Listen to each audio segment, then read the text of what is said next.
네, 오늘 말씀 우리는 지난 2주 동안 통해서 십계명에 대해서 먼저 말씀을 나눴습니다. 십계명을 두 마디로 요약하면 첫째는 하나님 사랑이고 둘째는 이웃 사랑에 관한 말씀이었습니다. 이제 그 십계명 말씀이 끝나고 이 뒤로 21장부터는 이제 구체적으로 이스라엘 백성들이 어떻게 하나님의 백성답게 살아가야 될 것인가에 대한 구체적인 지침들이 나오기 시작합니다. 그 중에서 오늘 말씀은 히브리 종을 대우하는 법에 대한 말씀입니다. 즉 쉽게 말하면 이스라엘 사람이 이스라엘 민족 안에서 이스라엘 사람이 같은 이스라엘 사람의 종이 되었을 때 그 사람을 어떻게 대우해야 하는가에 대한 법이라고 할 수 있습니다. 더 정확하게 말하면 종의 신분으로 전락하게 된 동족을 같은 민족을 같은 사람을 어떻게 회복시킬 것인가에 관련되어 있는 법입니다. 노예를 삼으라 이런 게 아니라 어쩔 수 없이 노예가 종이 될 수밖에 없었던 같은 동족을 어떻게 살려줄 것인가에 대한 법이라고 할 수 있습니다. 먼저 우리는 여기서 종이 되었다고 했을 때 이 종을 마치 우리가 영화나 TV에서 보는 마치 조선시대의 그런 하급 노예들로 생각을 하면 안 됩니다. 다른 사람들이 보통 사람들이 이때 노예가 되는 경우는 대부분 갚을 수 없는 빚을 졌기 때문입니다. 그런 경우 있죠. 내가 성실히 살아서도 갚을 수 없는 빚을 지는 경우가 있잖아요. 그렇죠? 살다 보면 그런 일들이 있을 수 있습니다. 나쁜 짓을 해서 그럴 수도 있겠죠. 어쨌든 그러나 이 대부분의 사람들은 이 갚을 수 없는 빚을 지기 때문에 이 종이 되었던 것입니다. 그런데 이 사람들은 그러니까 경제적으로 힘들겠어요? 편하겠어요? 거의 경제적인 능력이 없는 사람들, 파산자들이에요. 사회에서 어떤 대우를 받을 수 없는 사람들입니다. 그렇기 때문에 이 경제적인 능력이 없는 사람을 종으로 받아준다. 이거부터가 그 사람을 살리는 겁니다. 왜냐하면 경제적인 능력이 없잖아요. 기본적으로 숙식이 안 되는 사람들입니다. 이 사람들은 그러니까 돈이 있는 사람이 빚을 받아야 될 사람이 그 사람을 일단은 데려다가 집에서 먹이고 재우는 겁니다. 그러니까 일단은 그 사람에게 기본적인 생활이 해결이 되겠죠. 그리고 그냥 일을 시키는 것뿐만 아니라 소정의 급여도 제공해 줍니다. 약간의 사회 갱생 프로그램 같은 거예요, 이게. 또 이 갚을 수 없는 빚을 지은 사람은 빚을 해결해야 되잖아요. 이 사람은 자신의 노동력으로 그 빚을 변제해 가면서 무너졌던 삶을 다시 일으킬 수 있는 기회를 하나님이 주라고 말씀하신 것입니다. 오늘 말씀 2절에 보면 오늘 말씀 전체를 다 설명하지는 않을 건데 이 구절만 우리가 생각해 봐도 그런 의미를 알 수 있습니다. 이렇게 말씀하죠. 내가 히브리 종을 사면 그는 6해 동안 섬길 것이요 7째 해에는 몸값을 물지 않고 나가 자유인이 될 것이다. 6년 동안은 이 빚진 사람을 자기가 종으로 삼을 수 있어요. 그런데 6년이 지나서 7년째 되면 이 사람을 풀어줘야 됩니다. 빚을 다 못 갚아서도 풀어줘야 돼요. 무조건 풀어줘야 됩니다. 또 이스라엘에는 희년이라는 제도가 있어요. 50년마다 한 번씩 모든 노예를 해방하는 그 해가 있습니다. 근데 재밌는 것은 이 49년째쯤 희년이 되기 바로 전에 49년째쯤 이 종이 된 사람들이 있을 거 아니에요? 그럼 이 사람들 원래 몇 년을 채워야 된다고 그랬죠? 6년. 근데 이 사람들은 운이 좋게도 다음 년이 바로 무슨 년이 되는 거죠? 희년이 되는 겁니다. 그럼 이 사람들은 6년 안 채우고 1년만 채워도 노예에서 해방이 될 수 있는 그런 것이죠. 이건 하나님이 같은 동족, 어려운 동족을 어떻게 살려줄 것인가에 대해서 제정해 주신 법이라고 할 수 있습니다. 심지어 이 주인은 이 종에게 자유를 줄 때 그냥 빈손으로 내보내면 안 됩니다. 신명기 15장 13절 14절에 이렇게 말씀합니다. 그를 놓아 자유하게 할 때에는 빈손으로 가게 하지 말고, 이거 6년 동안 종살이 한 사람에 대한 이야기예요. 내 양무리 중에서와 타작마당에서와 포도주 틀에서 그에게 어떻게 줄지니 후히 줄지니 곧 내 하나님 여호와께서 내게 복을 주신 그대로 그에게 줄지니라 이렇게 말씀합니다. 결론적으로 이것은 종을 어떻게 삼을 것인가에 대한 이 이야기가 아니라 이 경제적인 능력이 없어서 완전히 삶이 망가지는 이 동족들을 주변의 같은 동족들이 어떻게 살려줄 것인가에 대한 법이라고 할 수 있는 것이. 뭐 시간이 없어서 다 설명하지는 못하겠지만 그런 관점에서 전부 명령하신 말씀입니다. 그럼 이스라엘 사람들은 왜 이런 법을 왜 지켜야 됐을까요? 아니 저 사람이 나한테 빚까지 졌는데 그 사람을 데려다가 먹이고 입히고 일시켜서 잘 이렇게 해가지고 또 내보내. 왜 이런 법을 지켜야 되는 것일까요? 신명기 15장 15절에 이렇게 말씀합니다. 너는 애굽 땅에서 종되었던 것과 내 하나님 여호와께서 너를 속량하셨음을 기억하라. 그것으로 말미암아 내가 오늘 이같이 내게 명령하노라. 이스라엘 백성들 모든 민족들이 모든 이스라엘 백성들이 400년 동안 누구의 종살이 했습니까? 애굽의 바로의 지독한 종살이를 겪었던 사람들입니다. 근데 그 사람들은 이스라엘 민족이 아무것도 한 것이 없는데 하나님이 그 민족을 택했다는 이유 하나만으로 하나님께서 그 지독한 종살이에서 그들을 다 해방시켰습니다. 그러니까 너희들도 그 종살이에서 해방이 되었으니까 너희들도 그렇게 해주는 게 마땅하다. 하나님이 이스라엘 백성을 그냥 종살이에서 해방만 시켰습니까? 그렇지 않습니다. 그들에게 가나안 땅을 준비해 주시고 하나님 백성대로 살아갈 수 있는 말씀을 주시고 그들을 영광스러운 사람들, 영광스러운 민족으로 만들어 가시는 것이 하나님의 뜻이었습니다. 그러니까 이런 법에는 다 그런 하나님의 성품이 묻어 있는 것이죠. 구원과 자유의 은혜를 입은 사람들이니까 마땅히 그들도 다른 사람들을 향해서 그렇게 해야 한다는 것입니다. 저와 여러분이 그렇게 해야 한다는 것이죠. 이런 말씀을 보면서 우리는 하나님의 관심이 어디 있다고 생각하십니까?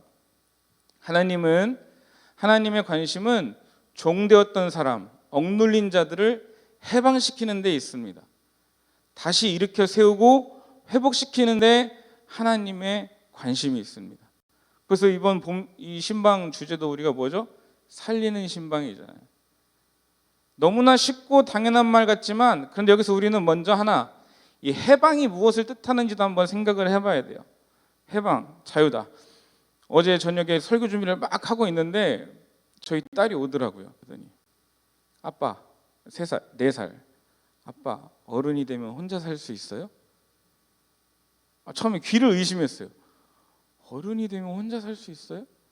진이야 뭐라고? 얼음을 먹을 수 있냐고? 얼음을 혼자 먹을 수 있냐고? 아니 어른이 되면 혼자 살 수 있냐고.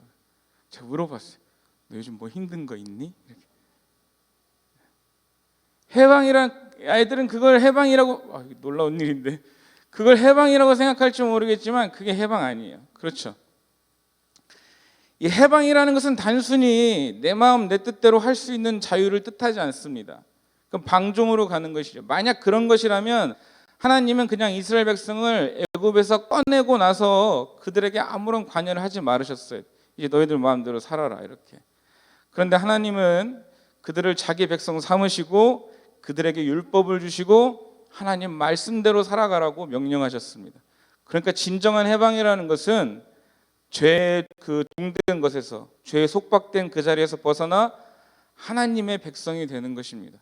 그리고 하나님의 백성이 되었기 때문에 하나님의 뜻을 살아가는 것이 진짜 해방의 의미입니다. 그러니까 진정한 그리스도인으로서 진정한 자유를 누린다. 이건 무슨 말이냐?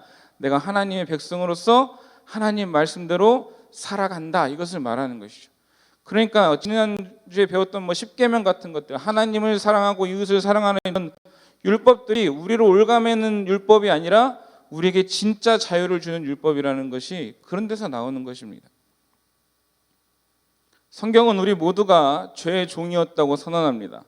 로마서 3장 23절에 모든 사람이 죄를 범하였음에 하나님의 영광에 이르지 못했다 이렇게 말씀하고 6장 17절엔 이렇게 말씀합니다. 너희가 본래 죄의 종이었다 이렇게 말씀합니다.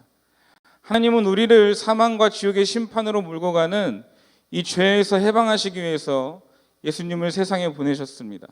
그리고 우리의 죄를 대신해서 예수님을 십자가에서 죽게 하셨습니다.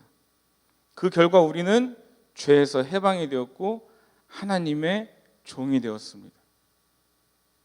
로마서 6장 22절에 이렇게 말씀하죠. 이제는 너희가 죄로부터 해방되고 하나님께 종이 되어 거룩함에 이르는 열매를 맺었으니 그 마지막은 영생이니라 이렇게 말씀. 그게 저와 여러분의 신분이라는 것이죠.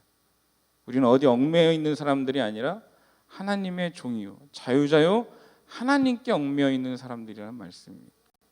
놀라운 것이죠. 하나님이 아까 그 말씀했잖아요. 히브리 종을 대우하는 법의 목적이 뭐라고요? 그 무너졌던 히브리 종을 갱생시키는 것, 다시 일어설 수 있게 하는 것. 그럼 똑같이 하나님이 우리를 하나님의 종 삼으셨다는 것은 무엇을 뜻합니까? 우리의 무너졌던 삶, 무너졌던 인생을 다시 살리는 것, 거기에 하나님의 목표가 있다는 것이죠. 그러니까 우리에겐 언제든지 소망이 있습니다. 우리는 하나님의 은혜와 사랑으로 죄와 사망의 권세에서 해방된 사람들입니다. 우리 다시 물어보면 여러분은 누구십니까? 여러분은 여전히 무언가에 매여 종살이하며 살아가는 사람들입니까? 아니면 하나님의 종입니까? 여러분은 돈이 없어서 돈에 목매야 하는 돈의 노예입니까? 아니면 하나님의 백성입니까? 여러분은 질병에 매여서 질병의 노예로 살아가고 있는 것 같습니까? 아니면 영광스러운 천국이 약속된 사람입니까? 내가 병이 없어서 노예가 안 되는 게 아니라 병이 있잖아요. 여러분은 혹 두려움과 염려로 인해 억눌린 사람들입니까? 아니면 담대한 하나님의 자녀들입니까? 우리는 나의 신분에 대한 어떤 정의, 태도 그리고 자세를 정확하게 이렇게 선을 그어놓고 신앙생활을 해야 되겠죠. 나는 과연 무엇의 노예인가? 아니면 하나님의 백성인가? 성경은 우리가 하나님의 백성이라고 말합니다. 무언가 우리 성도님들을 얽매고 있는 것 같아도 절대로 그것이 여러분을 얽매는 것이 아니라고 하나님 말씀하시죠. 성경은 하나님의 은혜로 구원받은 우리의 영광스러운 신분에 대해서 이렇게 말씀합니다. 같이 읽어보겠습니다. 요한복음 1장 12절에 영접하는 자 곧 그 이름을 믿는 자들에게는 뭐가 됐다? 하나님의 자녀가 되는 권세를 주셨다. 존귀하다 이런 뜻입니다. 존귀하다. 에베소서 5장 8절 같이 읽겠습니다. 너희가 전에는 어둠이더니 이제는 주 안에서 빛이라 이렇게 말합니다. 완전히 달라졌다 이런 말이에요. 빛과 어둠이 공존할 수 있습니까? 없지요. 로마서 8장 31절에 또 이렇게 말씀합니다. 그런즉 이 일에 대하여 우리가 무슨 말을 하리요? 만약 하나님이 우리를 위하시면 누가 우리를 대적하려? 여러분은 하나님이 위하는 사람입니다. 하나님의 존귀한 자녀들이고 여러분은 빛입니다. 우리 인생의 눈앞에 막 나라들 군대 가면 그런 장난 처음에 많이 고참들이 딱 그렇게 네모반에 앉아있으면 너 눈 감아봐. 뭐가 보이냐? 아무것도 안 보입니다. 깜깜하지? 네, 그게 너의 군생활이다. 그러는데 우리 막 눈앞에 캄캄해지는 일이 있어도 우리의 인생은 빛입니까? 어둠입니까? 대답해 보세요. 여기에 대한 명확한 확신이 있어야 우리가 신앙으로 살아갈 거 아니에요. 우리 눈앞에 막 깜깜해지는 일이 있어도 우리는 빛입니까? 어둠입니까? 아멘. 그렇습니다. 무엇이 우리를 저와 여러분을 종으로 삼을 수 있겠습니까? 지금 내가 질병에 묶여 있다고 해서 우리가 질병의 노예가 될 수 있습니까? 절대 아닙니다. 우리가 경제적인 어려움에 묶여 있다고 해서 돈의 노예가 된 것입니까? 절대 그렇지 않습니다. 나의 마음과 생각을 온통 사로잡은 두려움과 근심이 우리를 무너뜨릴 수 있습니까? 절대 그럴 수 없습니다. 왜? 우리는 하나님의 거룩한 자녀들이기 때문에 그렇습니다. 제가 신방 가서 이런 예화를 들었습니다. 권사님, 저는 지금이라도 저희 엄마한테 당장 100만 원을 뜯어낼 수 있습니다. 방법은 아주 간단합니다. 엄마한테 전화를 해서 나이 40 먹고 어머니께 전화를 드려서 뭐 쓸데없는 얘기 막 하다가 한숨을 푹 쉬면서 근데 내가 요즘 돈 100만 원이 없어서 힘들어요. 그렇다고 끊으면 아마 제 통장에 입금될 겁니다. 왜? 어머니 아들이 기죽어서 사는 걸 별로 원하지 않으시니 아주 극단적인 얘기. 제가 또 저를 나쁜 놈이라고 생각하시면 안 됩니다. 그런 식으로 부모님 돈을 뜯어낸다. 예를 들은 거예요. 그렇죠? 다 큰 아들이라고 그래도 아들이 그 얘기 했는데 그게 머릿속에서 사라질 부모가 어디 있겠어요? 그렇지 않습니까? 하나님도 저는 똑같을 거라고 생각합니다. 여러분의 작은 신음에도 반응하시는 분이 하나님이시죠. 그러니까 우리는 뭐의 노예가 될 수가 없어요.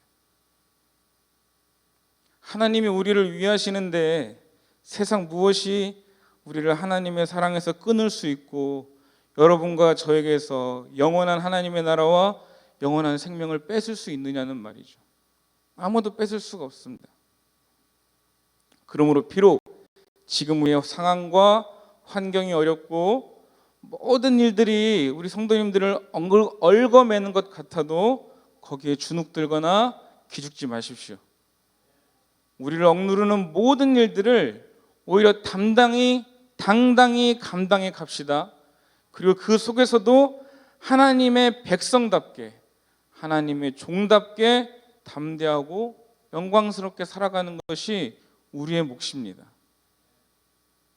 우리나라의 대표적인 대형교회 중에 하나인 온누리교회라는 곳이 있습니다. 잘들 아시겠죠?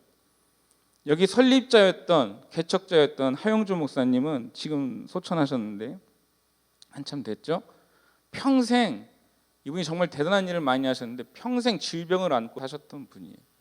제가 알기로는 말년 이렇게 거의 돌아가시기 전 얼마 전까지는 일본까지 다니시면서 투석을 하면서 목회를 하셨다고 제가 들었어요. 이분은 대학교 3학년 때 아마 그래서 하나님을 깊게 만나신 것 같은데 처음 앓기 시작한 폐결핵을 시작으로 당뇨, 고혈압 이런 걸로 평상시 건강이 항상 안 좋으셨어요. 목회하면서 스트레스를 얼마나 많이 받겠어요. 그렇죠?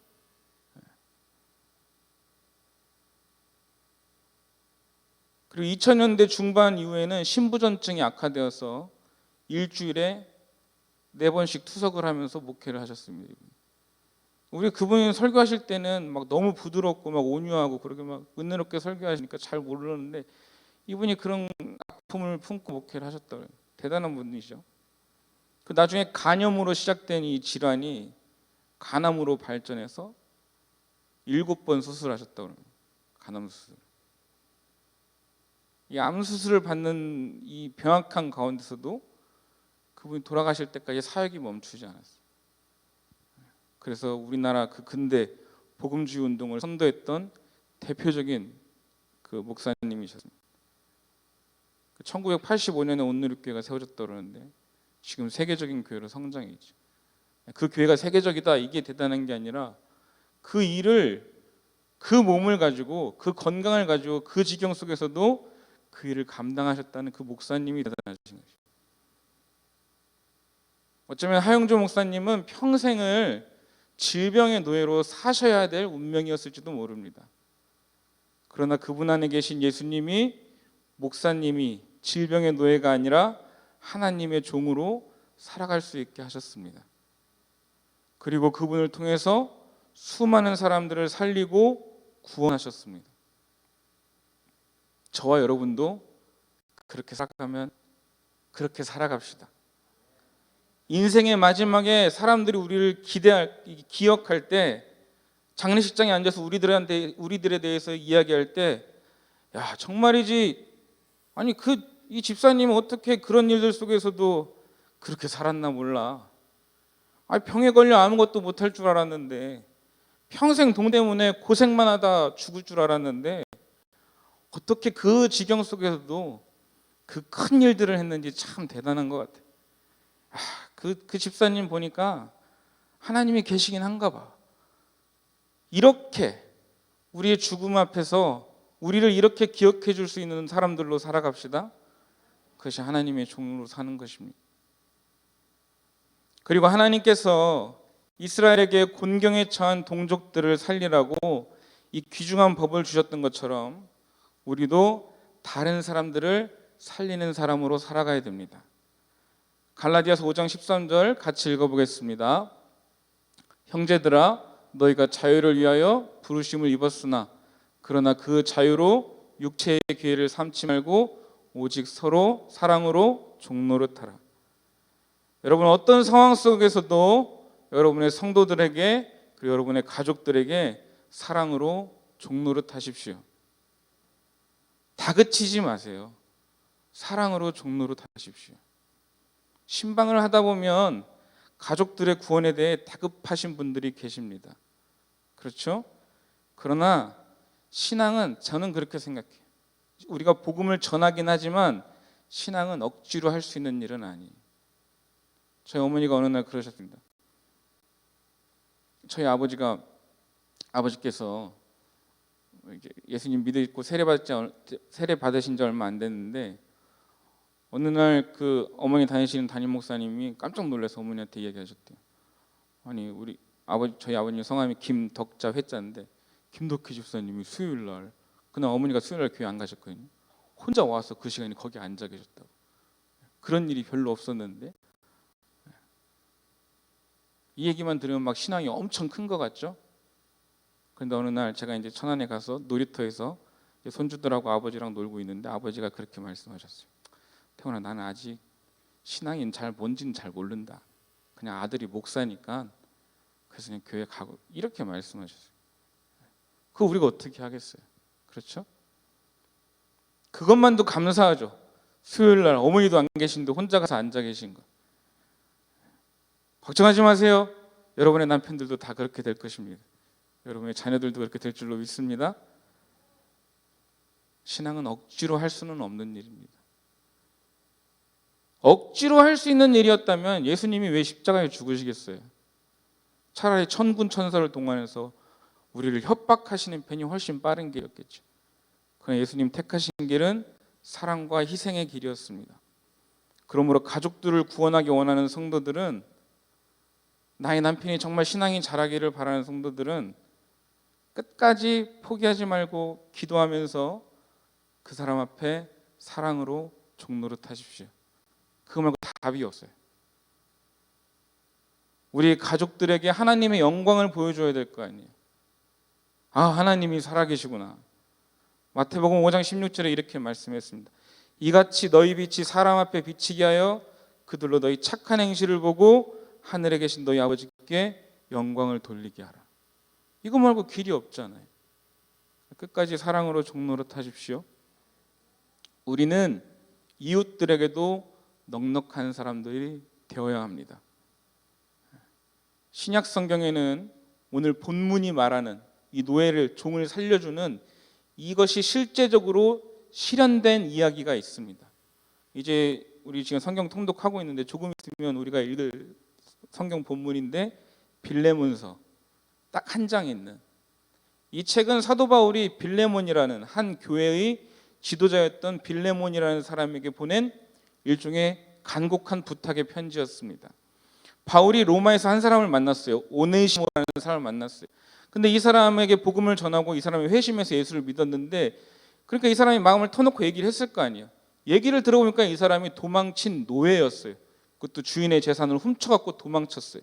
그 시대 같으면 그 시대 법으로 잡히면 죽는 거예요.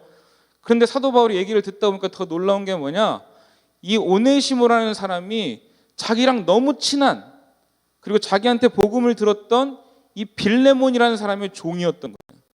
사도 바울 깜짝 놀라고 하나님의 섭니다 이렇게 생각하고 빌레몬에게 편지를 보냈습니다. 뭐 해달라고? 오네시모를 이제 뭐 해달라고? 용서해달라고. 그리고 할 수만 있으면, 어쨌든 빌레몬이 주인이었으니까 그의 허락을 받는 것이죠. 이 사람이 나한테 유용하니까 할 수만 있으면 내 곁에서 나와 함께 주님의 일을 동역할 수 있게, 쉽게 말하면 어떤 자유를 주라는 이야기죠. 교회 일꾼으로 일할 수 있도록 인정해 주라, 이렇게 편지를 보냈던 것입니다. 빌레몬이 당연히 허락을 해줬겠죠. 성경에 나오진 않지만. 그리고 바울이 또 뭐라고 말하냐, 혹시라도 오네시모가 재산상에 손에 입힌 게 있으면 내가 감당하겠다, 이렇게까지 말합니다. 그러나 받지 않을 줄로 내가 믿는다, 이런 게 있죠. 빌레몬이 그 일을 승낙했을 건 틀림없습니다. 한 사람의 노예였던 빌레몬이 하나님의 섭리 가운데 바울을 만나 구원을 받고 빌레몬의 용서와 간용을 통해서 하나님의 백성이요 바울의 동역자가 된 이야기가 오늘 본문의 정신을 정확히 보여주는 이야기죠.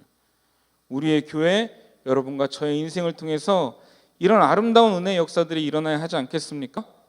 그러려면 우리는 다그치기보다 기다려줄 줄 알아야 됩니다. 넉넉한 관용을 베푸는 사람들이 되어야 됩니다. 그런데 이상하게 성도들만 마음이 이만한 사람들이 너무 많아요. 세상 사람들은 이런 표현 좀 그렇지만 술 한잔 먹고 다 털어버리는 일들도 성도들 안에는 잘 안 풀리는 경우도 많아요. 그러면 안 됩니다. 우리는 마치 무언가에, 우리 성도님들 중에 그런 분들 많이 계실 거라고 저는 생각합니다. 가정신방 해보니까 무언가에 얽매여서 종살이를 하고 있는 것과 같은 성도들 계시다면 힘을 내십시오. 하나님은 여러분을 죄와 사망의 권세에서 해방하셨습니다. 이거 끝나고 나의 한숨을 바꾸셨네. 한 곡 부를게요. 하나님의 자녀가 되게 하셨습니다. 이제 우리의 가능성은 우리의 환경이나 상황이 아니라 하나님께 있는 것입니다. 그 가능성을 믿고 우리를 억누르는 모든 일들을 담대히 헤쳐나갑시다. 즉 어렵고 신경질 나는 상황이 와도 사랑으로 종노릇 하십시오. 우리의 선한 행실을 통해 하나님의 영광을 드러내며 넉넉한 관용을 나타내며 우리가 영광스러운 하나님의 자녀들임을 세상에 드러내며 살아가는 우리 평화교회 사랑하는 성도님들 되시기를 축복합니다. 여러분 하나님의 귀중한 자녀들입니다. 우리 찬양 하나 부르고 잠깐 같이 기도하겠습니다.